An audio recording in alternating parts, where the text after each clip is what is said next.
Ang pagbabalik, isang mapagpalang araw mga kataba. Oras naman ng ating pagluluto.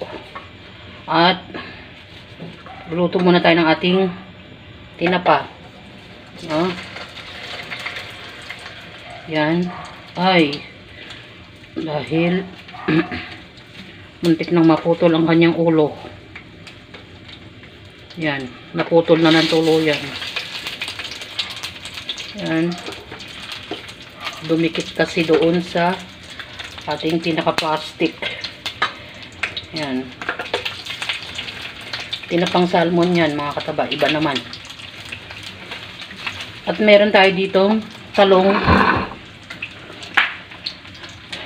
Ito torta natin ang ating talong sa ating may palaman yan. Lalagyan natin ng patatas at carrots. Tapos meron siyang kasama dito. Meron siyang kasama dito. Yan. Ang ating bawang sibuyas. Kumuha ko ng kumuha ko ng ating chicken breast. Yan. Tinadtad ko siya at maglalagay ako ng pipino. Kasi na-experience ko na yan mga kataba. Na malasa rin pag may pipino. So, ganyan yung ginagawa nating mga changes sa pagluluto. Nakapag-ihaw na ako ng talong. At natimplahan ko na yung ating egg. No, meron na tong salt and pepper kasama ng pampalasa na Ajinomoto. Igigisa muna natin yon bago natin ipalamang. So, ganyan ang gagawin natin mga kataba. Balikan natin. Pagkatapos natin maluto ang ating tinapa, nilagay ko na yung ating bawang sibuyas at yung ating chicken breast na ginawa nating maliliit.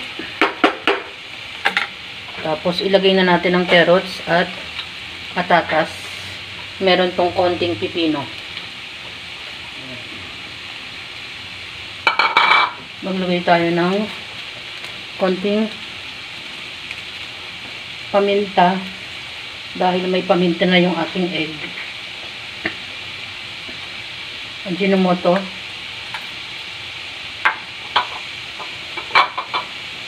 At ang ating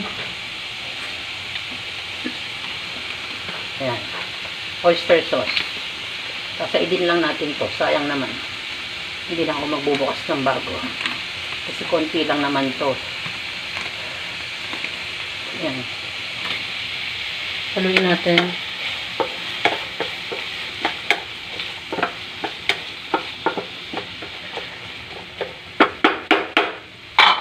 Maglagay tayo ng konting salt.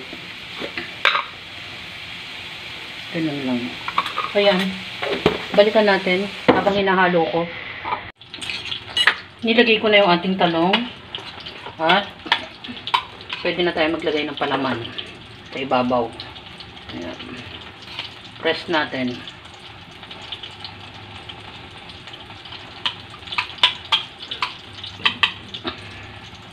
Lagyan natin yung mga part na wala.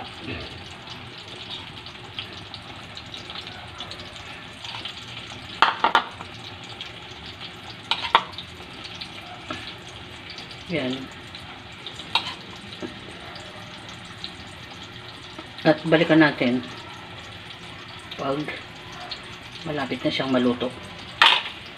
Dahil meron pa tayo natira, gagawin ko naman siyang omelette.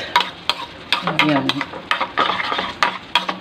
At sinalang ko na yung ating pangalawa.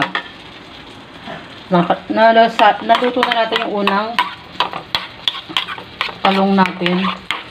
At yung isa naman ay nakasalang na maluluto na rin. So, ganyan lang yan. Iuhuli natin ang ating omelette. Yan na rin sa same pan. So, yan. Ang sausawan naman natin, toyo calamansi. Mga kaba. So, ganyan lang. Dahil madalas na naman ang ulan, mga kataba. Masarap mag-ulam ng tinapa. Yan, tinapang salmon naman yan, mga kataba. Iba-ibang klase ng tinapa. Dahil meron tayong natirang mixture ng pinanggalingan ng ating torta, nilagyan ko naman ng isa pang egg. Meron na naman tayong isang omelette na may giniling na chicken breast. At ang ating tortang talong, yan ang pinakapalaman niya mga kataba. Carrots, patatas at ang ating chicken breast kasama ng mga pampalasa. Inihaw natin ang ating talong. Pwede niyong ilaga mga kataba, pero mas maganda kasi pag iniihaw ang talong hindi matubig. At meron naman tayong sausawan na toyo at kalamansi. Diba mga kataba? Ewan ko na lang ang diet. Limot-limot muna. Ewan ko na lang, mama taba, kung mababago mo pa ng tuluyan ng pangalan mo. Enjoy, kumain, at maging masaya. Enjoy na naman si mama taba. At nawa kayo rin. Salamat sa panonood. At bye! Ingat mga kataba!